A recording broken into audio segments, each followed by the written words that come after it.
O aço frio pressionou a coluna de Sofia, enquanto dois homens em fatos bem cortados bloqueavam a saída da casa de pasto. Sofia congelou, as chávenas de café sujas a tremer nas suas mãos. De repente, uma voz rouca sussurrou-lhe ao ouvido. Estás em perigo. Finge que sou teu pai. Nara, na sua vida pacata, a preparou para aquilo.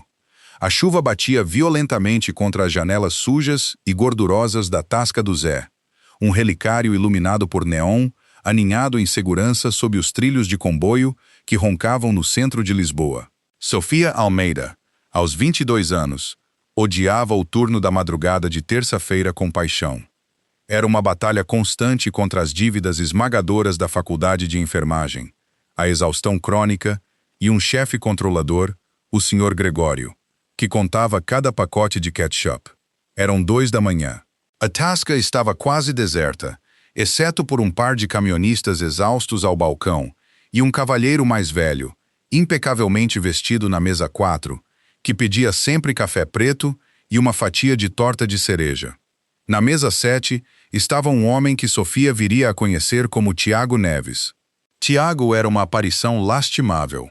Transpirava profusamente, apesar do ar-condicionado forte, as suas mãos pálidas e pegajosas a tremer enquanto rasgava um guardanapo barato em pedacinhos que pareciam neve.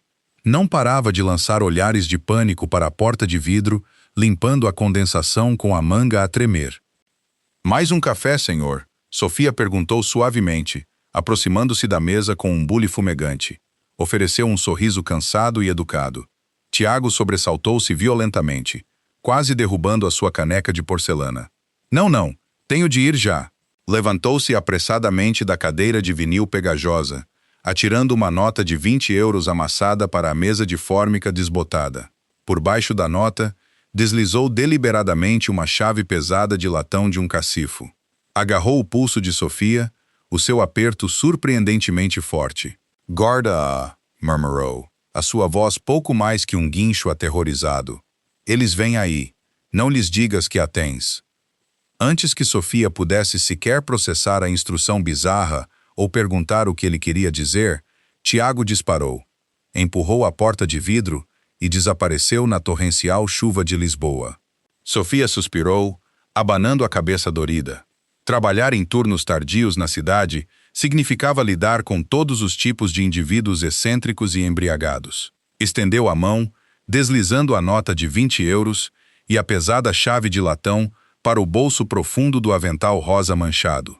Virou-se para levar o pesado balde de lixo cinzento para a cozinha, quando o pequeno sino de latão, acima da porta da tasca, tilintou violentamente. 2 homens entraram, e a atmosfera da tasca caiu imediatamente 10 graus. Não pareciam camionistas, e certamente não pareciam empresários locais à procura de uma refeição noturna. Usavam sobretudos de lã escura caros que pingavam água para o chão quadriculado de linóleo. Os seus olhos varreram a tasca com uma calma predatória gélida que fez o estômago de Sofia apertar em nós apertados. O mais alto, Tomás, tinha uma cicatriz pálida e irregular que lhe atravessava a sobrancelha esquerda. O mais corpulento, Rui, fixou os seus olhos frios na mesa 7, recém-vaga, depois mudou lentamente o seu olhar intenso diretamente para Sofia, que ainda estava ali parada, segurando os pratos sujos como uma estátua. Lá fora, abafado pelo tamborilar da chuva, um guincho de pneus e um baque nauseante ecoaram pela noite. Tiago Neves não tinha chegado longe. Tomás e Rui começaram a caminhar lentamente em direção a Sofia. As suas grandes mãos estavam enterradas nos bolsos dos casacos, os seus ombros largos rígidos. Cada instinto de sobrevivência no corpo de Sofia gritava-lhe para largar o balde e correr para a cozinha, mas os seus sapatos de borracha baratos pareciam cimentados ao chão. Ela não conseguia respirar. Foi então que o homem da mesa 4 se levantou. Victor Moretti tinha 48 anos, ostentando uma estrutura imponente e comandativa, olhos cinzentos penetrantes e uma polvilhagem distinta de prata nas têmporas. Era conhecido no submundo sombrio de Lisboa como um tático implacável, um homem que podia orquestrar um apagão em toda a cidade com uma única chamada telefônica silenciosa. Mas para Sofia, ele era apenas o tipo bonito e quieto que sempre dava 50% de gorjeta. Victor fechou a distância entre eles em 3 passos longos e deliberados, posicionando-se suave e propositadamente entre Sofia e os 2 gigantes que se aproximavam. Sem um aviso, ele lançou um braço pesado e ferozmente protetor sobre os seus ombros esguios. Aqui estás, querida, Victor trovejou, a sua voz profunda a carregar uma mistura teatral perfeita de calor paternal e leve aborrecimento. Eu disse que te ia buscar às 2. Estás a trabalhar até ao osso por este lugar, e não vou ter mais isso. Sofia ficou rígida instantaneamente, o seu ar a prender-se dolorosamente na sua garganta. Tentou instintivamente afastar-se do aperto do estranho, mas o seu aperto apertou, não o suficiente para magoar, mas firmemente o suficiente para a segurar firmemente no lugar. Ela inclinou-se, os seus lábios roçando levemente na sua têmpora, enquanto sussurrava as palavras que alterariam irrevogavelmente o curso de toda a sua vida. Estás em perigo. Finge que sou teu pai.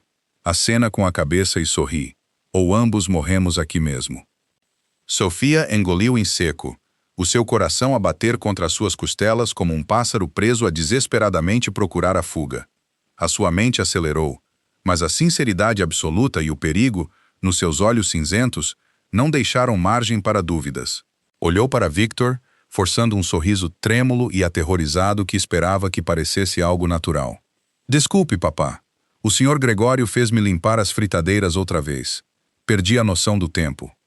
Tomás e Rui pararam exatamente a 3 pés de distância.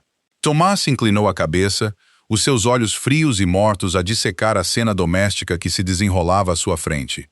Com licença, amigo, disse Tomás, o seu sotaque irlandês espesso e ameaçador, cortando diretamente o ruído ambiente da tasca. Estamos à procura do rato que estava sentado naquela mesa de canto. Ele por acaso deu algo a esta linda rapariga antes de fugir? Victor virou-se a meio caminho, deslocando subtilmente os seus ombros largos para proteger completamente Sofia com o seu próprio corpo. Lançou um sorriso educado, totalmente desdenhoso, que não chegou aos seus olhos. Não sei nada sobre um rato, meu amigo. Estou apenas aqui para ir buscar a minha filha. O turno dela acabou, e temos uma longa viagem para casa. Se tens um problema com a clientela, fala com o gerente lá atrás. Rui deu um meio passo pesado para a frente, a sua mão direita a começar a puxar algo escuro e metálico das profundezas do seu casaco de lã. Creio que vamos apenas perguntar à rapariga. A postura de Victor mudou com uma velocidade aterradora. O pai caloroso e ligeiramente aborrecido desapareceu completamente, instantaneamente substituído por uma aura de pura ameaça sufocante. Olhou diretamente nos olhos de Rui, a sua voz a descer uma oitava, ecoando com autoridade letal. Eu disse, o turno dela acabou. Sai da frente. Por um segundo tenso e agonizante, a tasca ficou completamente silenciosa. Até o zumbido persistente do frigorífico comercial pareceu morrer. Os olhos aguçados de Tomás passaram pelo corte impecável e bem feito do fato italiano de Victor, depois desceram para o inchaço subtil, mas revelador, sob a axila esquerda de Victor. Tomás reconheceu a autoridade gélida de um homem que não precisava de puxar uma arma para provar que era perigoso. Reconheceu um chefe. Nosso erro, Tomás murmurou lentamente, estendendo a mão e agarrando firmemente o cotovelo de Rui para parar o seu parceiro de puxar. Boa noite, pai. Victor não esperou que eles se virassem. Agarrou a mão trêmula de Sofia, o seu aperto como uma morsa quente. Vamos já. Victor arrastou Sofia pelas portas oscilantes da cozinha da tasca, ignorando completamente os gritos confusos de Gregório, o gerente, que estava até aos cotovelos em água suja e gordurosa. E romperam pela pesada porta de metal corta-fogo, saindo para o frio sufocante e a chuva torrencial de um beco escuro de Lisboa. Espera, o que estás a fazer? Larga-me! Sofia ofegou, tropeçando num palete de madeira descartada, enquanto a pesada porta de metal batia e trancava atrás deles. Continua a andar e fica quieta, Victor ordenou, os seus olhos aguçados a escanear freneticamente as sombras encharcadas de chuva em busca de movimento. Esses eram homens de Declan Fitzpatrick. Eles não deixam testemunhas. e certamente não deixam pontas soltas. Seja o que for que aquele idiota suado te deu lá dentro, acabou de colocar um preço maciço na tua cabeça. Antes que Sofia pudesse sequer processar o nome Declan Fitzpatrick, um enorme Lincoln Navigator rugiu para a boca do beco, os seus faróis LED cegantes cortando as pesadas cortinas de chuva. A porta do passageiro traseira voou aberta, empurrada violentamente de dentro por um motorista de ombros largos chamado Mateus. Entra, Victor latiu, praticamente levantando Sofia e empurrando-a para o luxuoso banco traseiro estofado em couro, antes de mergulhar diretamente atrás dela. Conduz Mateus, rumo às docas. Perde-os. Os pneus do pesado SUV gritaram violentamente contra o asfalto molhado enquanto ele avançava. Sofia bateu com força contra a porta oposta, a sua respiração em engasgos rápidos e em pânico. Enterrou as suas unhas bem cuidadas profundamente nos assentos de couro macio, observando em horror absoluto enquanto duas figuras escuras emergiam do beco no espelho retrovisor. De repente, faíscas brilhantes voaram na escuridão enquanto tiros abafados estilhaçavam a noite. O para-brisas traseiro reforçado do Navigator estilhaçou violentamente enquanto balas de calibre pesado se enterravam profundamente no vidro balístico, a poucos centímetros da cabeça de Sofia. Sofia gritou, enrolando-se numa bola apertada e enterrando o rosto nos joelhos. "Baixa a cabeça!" Victor gritou por cima do caos, puxando suavemente uma pistola preta fosca do seu coldre de ombro de couro. Mateus navegou pelo traiçoeiro labirinto subterrâneo das docas com uma precisão aterradoramente praticada. Ele girou violentamente o veículo pesado entre grossos pilares de betão, táxis inocentes e enormes caminhões de entrega a 130 km por hora. O túnel subterrâneo foi um borrão de luzes fluorescentes amarelas doentias, pneus a gritar e o cheiro acre e nauseabundo de borracha a queimar. Cada curva acentuada atirava Sofia agressivamente contra o corpo sólido de Victor, a sua mão livre estendendo-se instintivamente para a segurar, protegendo o seu corpo com o seu próprio. Por 10 minutos brutais e de parar o coração, a perseguição em alta velocidade continuou até Mateus finalmente executar uma curva acentuada e não sinalizada para uma rampa escondida. A perseguição caótica deu lugar às ruas tranquilas e arborizadas e abastadas da Costa do Sol. Mateus puxou rapidamente o SUV danificado para uma garagem privada subterrânea ultra segura. Pesadas grades de segurança de aço fecharam-se com um baque final e retumbante atrás deles, selando-os do perigo. O silêncio súbito no veículo era ensurdecedor. Sofia estava hiperventilando, lágrimas quentes a escorrer violentamente pelo seu rosto pálido e a arruinar completamente a sua máscara de pestanas barata. Afastou-se de Victor, pressionando as costas contra o vidro frio da porta. "Quem és tu?" Ela chorou, a sua voz a rachar com histeria crua. "O que está a acontecer?" "As pessoas acabaram de me atirar. Eu sou só uma empregada de mesa. Tenho um exame de farmacologia na quinta-feira." Victor guardou lentamente a sua arma e respirou fundo e medido. A adrenalina da fuga intensa começou a desvanecer-se, revelando o mafioso exausto e endurecido por baixo. Olhou para a jovem aterrorizada a tremer no canto do seu carro e sentiu uma pontada repentina e intensamente desconhecida de proteção. "O meu nome é Victor Moretti", disse suavemente, a sua voz profunda a ecoar ligeiramente na cavernosa garagem de betão. "Eu dirijo um sindicato nesta cidade. Os homens que acabaram de tentar matar-te pertencem a Declan Fitzpatrick, um implacável chefe da máfia irlandesa que controla os portos ilícitos. O homem na tasca, Tiago, era o principal contabilista de Declan. Ele supostamente ia trazer-me algo incrivelmente valioso esta noite para garantir a sua passagem segura para fora da cidade. Em vez disso, ele entrou em pânico, percebeu que estava a ser seguido e usou-te como um posto morto antes de o executarem do lado de fora da tua tasca." Sofia olhou para ele, a sua mente sobrecarregada falhando completamente em fazer a ponte entre a sua realidade mundana e a luta e o pesadelo cinematográfico que se desenrolava à sua volta. Tu és um mafioso, chefe, o tipo da torta de cereja." Um fantasma de um sorriso genuíno tocou brevemente nos lábios severos de Victor. "Gosto da torta de cereja. Lembra-me de tempos mais simples. Agora entrega-me, Sofia." Ela congelou, os seus olhos arregalados. Como é que sabes o meu nome? Está impresso na tua etiqueta de nome de plástico. Victor apontou gentilmente, gesticulando para o seu avental. O artigo que Tiago te deu, preciso que me des. A tremer incontrolavelmente, Sofia enfiou a mão profundamente no seu avental úmido. Os seus dedos frios contornaram a nota de 20 euros amassada e finalmente fecharam-se à volta da fria e pesada chave de latão do cacifo. Puxou-a para fora e deixou-a cair na grande palma estendida de Victor, como se o metal lhe queimasse a pele. Victor segurou a chave iluminada pela luz ambiente fraca do SUV.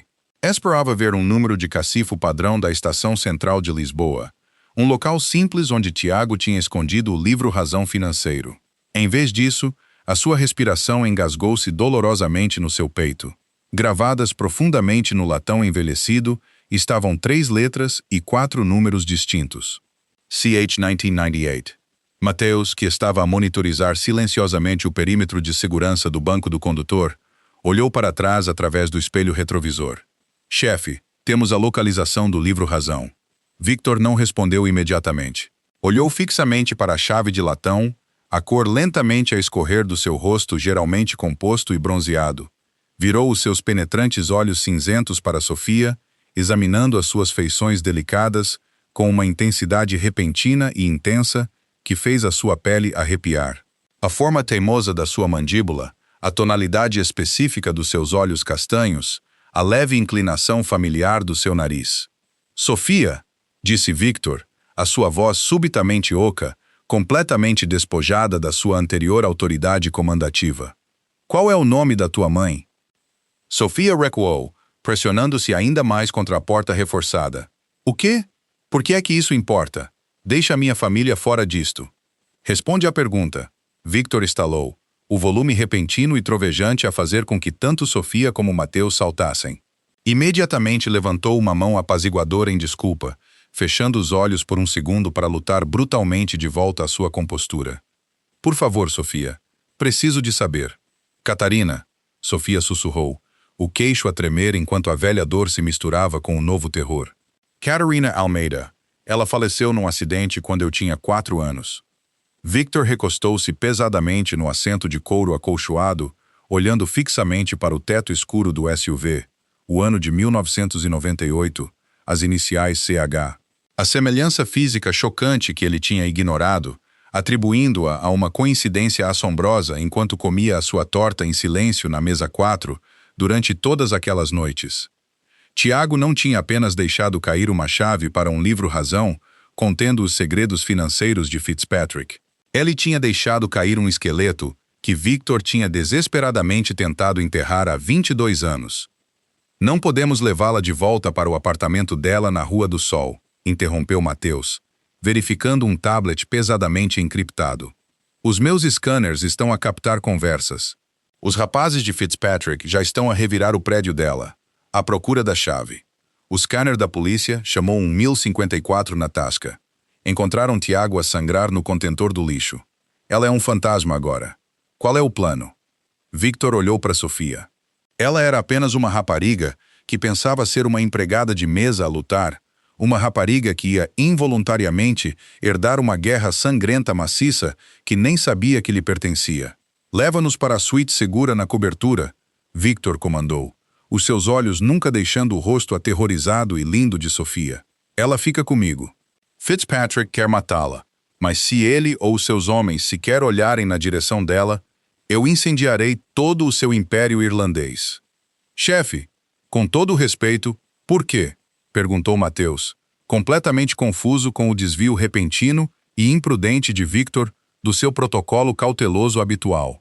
Victor Moretti não recolhia civis errantes. Victor deslizou lentamente a chave de latão para o bolso do seu fato bem cortado, a sua mandíbula a formar uma linha dura e implacável. Olhou profundamente nos olhos de Sofia, fazendo uma promessa silenciosa e inquebrável. Há 22 anos, falhei em proteger a única mulher nesta cidade brutal que alguma vez me mostrou verdadeira misericórdia, sussurrou Victor, a sua voz espessa com agonia não resolvida e perigosa determinação. Não falharei com a filha dela. A cobertura de Victor era uma fortaleza expansiva de vidro A prova de bala do chão ao teto, mármore preto polido e silêncio frio e calculista. Aninhada no 65º andar, com vista para as águas escuras e agitadas do lago Michigan, parecia menos uma casa e mais uma prisão de alta altitude. Sofia estava perto da beira da sala de estar, os seus sapatos de borracha baratos encharcados a estragar um tapete persa vintage que provavelmente custava mais do que o seu diploma de enfermagem. Abraçou os braços firmemente contra o peito, a tremer enquanto a queda da adrenalina a atingia finalmente. Victor estava perto de um bar molhado feito à medida, a servir uma generosa medida de Macallan 18 em 2 copos pesados de cristal. Ele entregou um a Sofia. As suas mãos, que tinham estado firmes ao disparar uma arma contra um alvo em movimento, tremiam agora ligeiramente enquanto o copo tilintava contra o dela. "Bebe", ordenou suavemente. "Estás em choque." Sofia ignorou o uísque, olhando fixamente para a chave de latão pousada na mesa de centro de vidro entre eles. "CH, 1998. "Explica", exigiu ela, a sua voz surpreendentemente firme, apesar das lágrimas a encherem os seus olhos. "A minha mãe era enfermeira pediátrica no Northwestern Memorial. Vivia num pequeno apartamento em Logan Square, recortava cupons e morreu quando um condutor bêbado passou um sinal vermelho na Western Avenue. Ela não teve nada a ver com a máfia, e certamente nada a ver contigo." Victor bebeu um gole lento e ardente do seu scotch. O mafioso endurecido parecia de repente incrivelmente velho, pesado por décadas de pecados acumulados. "Era enfermeira", concordou Victor, a sua voz espessa com uma onda esmagadora de nostalgia. "Mas antes do Northwestern, ela teve uma breve passagem por uma clínica privada extraoficial no South Loop, um lugar para onde homens como eu iam quando não podíamos arriscar uma sala de emergência pública. No inverno de 1997, uma equipa rival deu-me 2 tiros no peito. Catarina foi quem os removeu. Ela não me julgou. Ela não me teve medo. Ela apenas me consertou." A respiração de Sofia engasgou-se. Deu um passo para trás, a terrível realização a afundar-se lentamente nos seus ossos. "Eu apaixonei-me por ela", continuou Victor, os seus olhos cinzentos fixos nos dela, implorando por uma onça de compreensão. "Era imprudente. Era uma sentença de morte no meu mundo. Mantivemos-la escondida por 1 ano. Mas esta cidade não tem segredos, Sofia. O amanhecer da minha família descobriu. Ele ordenou um ataque a ela para garantir que eu permanecesse focado, para garantir que eu não tivesse fraquezas." Victor desviou o olhar, a mandíbula cerrada com tanta força que um músculo saltou na sua bochecha. "E eu avisei-a. Dei-lhe uma nova identidade, uma soma maciça de dinheiro não rastreável, e disse-lhe para fugir. Disse-lhe que a encontraria quando a guerra acabasse e o amanhecer tivesse morrido. Mas 1 ano depois, os meus contactos informaram que Catarina Almeida tinha perecido numa colisão fatal de carro. Disseram-me que não houve sobreviventes. Ela teve-me", Sofia sussurrou, o copo a escorregar dos seus dedos trêmulos. Quebrou-se contra o chão de mármore, líquido âmbar a espalhar-se sobre os cacos, mas nenhum deles vacilou. Eu estava no banco de trás. Os paramédicos tiraram-me. O Estado colocou-me em adoção porque não havia pai listado na minha certidão de nascimento.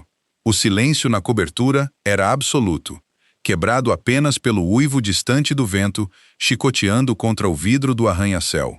Na tasca, Sofia ofegou, a memória a atingi-la como um golpe físico no estômago. "Quando me agarraste, sussurraste, finge que sou teu pai." "Eu não sabia", disse Victor, a sua voz a quebrar completamente. O implacável líder do sindicato caiu de joelhos no meio do cristal estilhaçado, ignorando o vidro a morder as calças de alfaiataria. Olhou para ela, lágrimas finalmente a derramarem-se pelas suas faces envelhecidas. "Juro a Deus, Sofia, se eu soubesse que estavas viva, se eu soubesse que estavas por aí a lutar, eu teria queimado este hemisfério inteiro para te encontrar." Sofia recuou, as mãos a cobrirem a boca para abafar um soluço partido. O homem que acabara de lhe salvar a vida, o mafioso que ordenava execuções com um movimento do pulso, era o pai fantasma por quem ela tinha chorado toda a sua infância. Antes que o peso emocional da revelação pudesse assentar completamente, as pesadas portas de carvalho da cobertura abriram-se. Mateus correu para a sala, o seu colete tático firmemente preso, um rifle de assalto firmemente seguro nas suas mãos. Chefe, temos um problema enorme, latiu Mateus, os seus olhos a passarem pela cena emocional antes de respeitosamente voltarem a Victor. Essa chave não é para uma estação de comboios, é para o depósito privado da Lazal. Tiago Neves usou o antigo nome de utilizador adormecido de Catarina, uma conta que ele administrou legalmente décadas atrás, para esconder o livro-razão mestre de Declan Fitzpatrick, confirmou Mateus sombriamente. Ele sabia que os homens de Fitzpatrick nunca o procurariam sob o nome de uma mulher morta ligada à família Moretti. Fitzpatrick sabe. Os seus hackers invadiram o registro digital do depósito. Eles estão a mobilizar uma equipa fortemente armada para Lazal Street agora mesmo. Se Declan recuperar esse livro-razão, ele garante as suas rotas de transporte e usará essa riqueza para lançar uma guerra total contra nós. Pior, ele sabe que a conta está ligada a Sofia. Ela nunca estará segura. Victor virou-se para Sofia, os seus olhos cinzentos a arderem com um fogo protetor letal. Estendeu a mão, acariciando suavemente a sua bochecha manchada de lágrimas. O seu polegar afastou uma lágrima errante. Durante 22 anos, não consegui proteger a tua mãe, sussurrou Victor, a sua voz a vibrar com resolução absoluta e aterradora. Hoje, acabo com Declan Fitzpatrick e trago-te o que nos pertence. A garagem subterrânea do depósito privado da Lazal era um túmulo de betão ecoando com o guincho de pneus pesados. Victor não tinha deixado Sofia na cobertura. Ele recusou-se a deixá-la de vista, colocando-a em segurança num veículo de transporte tático fortemente blindado, ladeado por 6 dos seus executores de elite. Fiquem baixas, Victor ordenou, entregando-lhe um colete pesado de Kevlar. Mateus, assegura o perímetro. Vamos para a caixa forte. Pegamos o livro-razão. Saímos. Quem estiver no caminho não respira mais um fôlego. Moveram-se como uma unidade fantasma, a invadir as pesadas portas de serviço de aço do depósito. Mas os homens de Declan Fitzpatrick tinham chegado 3 minutos antes. No momento em que a equipa de Victor entrou no grandioso vestíbulo da caixa forte com chão de mármore, o espaço explodiu numa sinfonia ensurdecedora de tiros automáticos. Sofia gritou, caindo no chão de mármore frio, enquanto as balas estilhaçavam os candelabros vintage acima, fazendo chover cristais irregulares sobre eles. O rugido ensurdecedor das armas de fogo era paralisante. Cobriu os ouvidos, fechando os olhos com força, enquanto o cheiro amargo da cordite enchia os seus pulmões. Victor era uma força da natureza aterradora. Ele não se encolheu. Moveu-se com uma eficiência brutal e praticada. A sua pistola preta fosca cuspia fogo letal. Ele neutralizou metodicamente 2 dos homens de Fitzpatrick, antes mesmo de eles perceberem que estavam flanqueados. Fogo de cobertura! Rugiu Mateus, a deitar uma pesada barragem de balas na entrada da caixa forte, a prender os restantes mafiosos irlandeses. Através do caos, o irlandês com cicatriz da tasca, Tomás, emergiu de trás de um enorme pilar de mármore, a apontar uma espingarda tática diretamente para o canto onde Sofia estava encolhida. Fim da linha, pequena empregada de mesa. Tomás zombou, o seu dedo a apertar o gatilho. Bang! Tomás congelou. Os seus olhos reviraram no crânio e a sua pesada espingarda caiu ruidosamente no chão. Caiu para trás, revelando Victor a 6 metros de distância, a sua pistola a fumegar, os seus olhos completamente desprovidos de misericórdia humana. Ninguém ameaça minha filha, sibilou Victor. Com a oposição restante eliminada ou a fugir, um silêncio pesado e sinistro caiu sobre o lobby destruído. Victor puxou rapidamente Sofia para cima, protegendo seu corpo com o seu, enquanto se aproximavam da enorme porta circular de aço da caixa forte principal. Mateus explodiu a fechadura eletrônica com uma carga moldada e a pesada porta abriu-se lentamente. Fileiras de caixas de segurança de latão polido alinhavam o quarto estéril. Victor marchou direto para a caixa 1998. Com a mão a tremer, inseriu a pesada chave de latão que Sofia tinha carregado no avental há apenas 1 hora. A fechadura clicou. Victor puxou a gaveta longa de metal e colocou-a na mesa de visualização de veludo. Lá dentro, jazia um grosso livro-razão encadernado em couro preto. A prova condenatória inegável do império ilegal de Declan Fitzpatrick. Era prova suficiente para desmantelar a máfia irlandesa durante a noite. Mas por baixo do livro-razão havia algo mais. Um pequeno envelope selado amarelado pelo tempo, simplesmente endereçado a Victor. A respiração de Victor engasgou-se. Abriu cuidadosamente o envelope, retirando uma única folha de papel de hospital. Victor, se estás a ler isto, significa que o pior aconteceu. E finalmente encontraste a nossa caixa forte. Nunca deixei de te amar. Por favor, cuida da nossa menina. O nome dela é Sofia. Ela tem a tua mandíbula teimosa e o meu coração. Diz-lhe que a amo. Mantém-na segura na escuridão. Para sempre tua, Catarina. Victor pressionou a carta aos lábios, fechando os olhos, enquanto uma única lágrima silenciosa caía sobre o papel envelhecido. Depois, estendeu a mão para dentro da caixa e tirou uma delicada corrente de ouro, com um pequeno pingente cravejado de diamantes. Uma joia que Victor tinha dado a Catarina no seu aniversário de 6 meses. Virou-se para Sofia, que olhava para a carta com os olhos arregalados e cheios de lágrimas. Sem dizer uma palavra, Victor colocou-se atrás dela e prendeu suavemente a fria corrente de ouro à volta do seu pescoço. Assentou perfeitamente contra a sua clavícula. O livro-razão vai para o procurador federal esta noite, declarou Victor, virando-se para Mateus. Fitzpatrick estará numa prisão federal antes do amanhecer, ou morto pela minha mão. A guerra acabou. Virou-se de volta para Sofia, estendendo a mão. Ele já não era apenas um terrível mafioso, e não era um estranho a comer torta de cereja numa tasca solitária. Era um pai que tinha lutado através do inferno para recuperar o seu sangue. Estás pronta para ir para casa, Sofia? Perguntou Victor suavemente. Sofia olhou para o sangue que manchava o seu avental de empregada de mesa barato, depois para o lindo e pesado ouro que repousava contra o seu peito.